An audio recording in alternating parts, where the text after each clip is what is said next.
नमस्कार दोस्तों, हमारे YouTube चैनल ग्लोबल ऑरेक्स पर आपका हार्दिक स्वागत है। आज हम एक ऐसी खबर का विश्लेषण करने जा रहे हैं जिसने न केवल भारत और नेपाल के आर्थिक गलियारों में हलचल पैदा कर दी है, बल्कि उन लाखों लोगों के चेहरों पर एक मुस्कान ला दी है जो हर साल इन दोनों देशों की सीमाओं को पार करते हैं। लगभग 10 साल का एक लंबा इंतजार अब खत्म हो चुका है। अब बात करते हैं अपन दिसंबर 2025 के मध्य की। नेपाल सरकार ने एक ऐसा ऐतिहासिक फैसला लिया जिसकी मांगे दशकों से उठ रही थी। नेपाल ने अपने देश में उच्च मूल्य के भारतीय नोटों यानी 200 और 500 रुपए के नोटों पर लगे सारे के सारे प्रतिबंधों को आधिकारिक रूप से हटा दिया है। अब देखो, यह सिर्फ एक तकनीकी बदलाव नहीं है, बल्कि यह दो देशों के बीच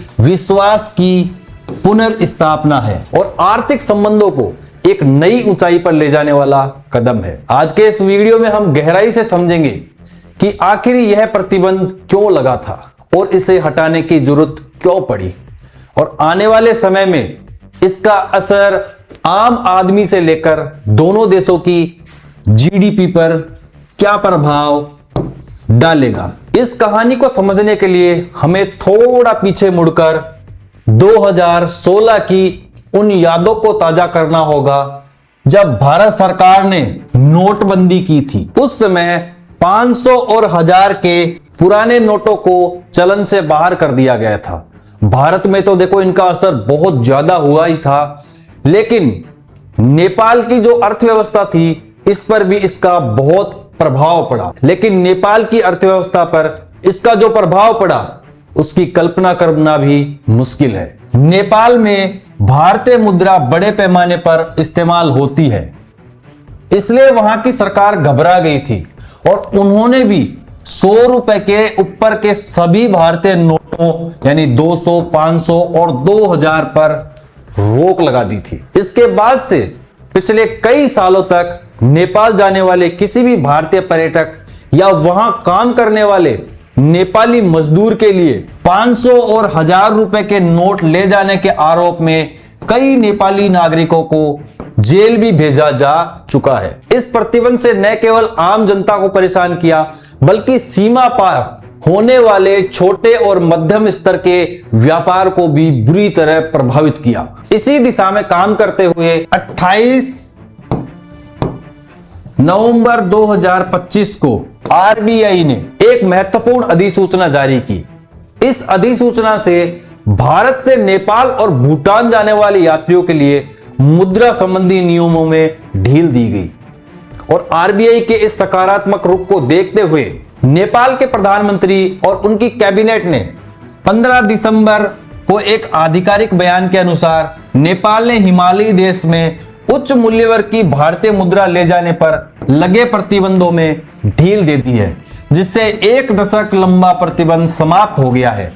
और वहां की कैबिनेट सूत्रों के अनुसार यह निर्णय सोमवार को हुई कैबिनेट बैठक में लिया गया था। अब देखो, नई व्यवस्था के तहत एक व्यक्ति अधिकतम 25,000 रुपए तक ही वहां पे लेके जा सकता है। तो यात्रियों की एक बड़ी जरूरत को पूरा करने के लिए यह पर्याप्त माना जा रहा है। इस फैसले का सबसे बड़ा और तत्काल प्रभाव नेपाल के पर्यटन क्षेत्र पर देखने को मिलेगा। इससे नेपाल की अर्थव्यवस्था में पर्यटन की हिस्सेदारी बहुत बड़ी हो जाएगी। और देखो, वहां आने वाले पर्यटकों में सबसे ज्यादा जो संख्या में आते हैं वो भारतीय पर्यटक आते हैं। अब तक भारतीय पर्यटकों को नेपाल जाने से पहले बहुत सारी छोटी करेंसी का इंतजाम करना पड़ता था या फिर उन्हें वहां के स्थानीय मनी एक्सचेंज पर निर्भर रहना पड़ता था, जहां अक्सर उन्हें नुकसान उठाना पड़ता था। लेकिन देखो, अब 500 रुपए के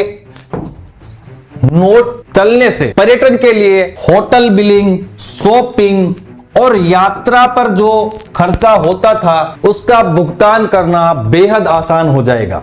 इसके अलावा भारत में काम करने वाले लाखों नेपाली प्रवासी कामगार जो हर महीने अपनी गाड़ी कमाई लेकर घर लौटते हैं, उनके लिए यह फैसला किसी वरदान से कम नहीं है, क्योंकि पहले उन्हें अपनी बचत को नेपाल ले जाने में कानूनी डर और असुविधा का सामना करना पड़ता था। लेकिन अब देखो वे बिना किसी झिझक के अपनी मेहनत की कमाई सुरक्षित रूप से अपने साथ अपने घर ले जा सकेंगे। अब देखो यह कदम सामाजिक स्तर पर भी दोनों देशों के बीच रोटी बेटी के रिश्ते को और अधिक मजबूती प्रदान करेगा। हालांकि इस प्रतिबंध को हटाने के साथ साथ सुरक्षा की चुनौतियां भी बहुत मायने रखती है, नजरअंदाज नहीं किया जा सकता। नेपाली राष्ट्र बैंक और भारतीय रिजर्व बैंक दोनों ही जाली मुद्रा के खतरों से वाकिफ है। यही कारण है कि 200 और 500 के नए नोटों में मौजूद उत्पन्न सुरक्षा फीचर पर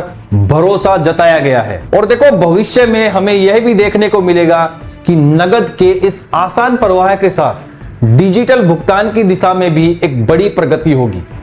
भारत का देखो यूपीआई नेपाल में पहले से ही शुरू हो चुका है, लेकिन ग्रामीण और पहाड़ी इलाकों में जहां देखो अभी भी क्या है, इंटरनेट और बैंकिंग पहुंच बिल्कुल सीमित है, वहां भारतीय नगद का चलन आर्थिक गतिविधियों को गति प्रदान करता रहेगा। और यह फैसला भारत की नेबरहुड फर्स्ट नीति यानी पड़ोसी पहले की नीति को एक जीता जागता उदाहरण है।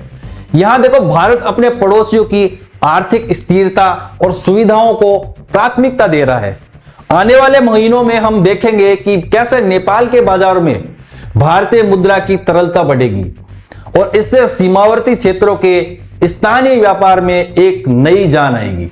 और अंत में हम यह कह सकते हैं कि नेपाल सरकार का यह निर्णय केवल नोटों की अनुमति देने तक सीमित नहीं है, बल्कि यह दक्षिणी एशिया में बढ़ते आर्थिक एकीकरण का एक बड़ा संकेत है।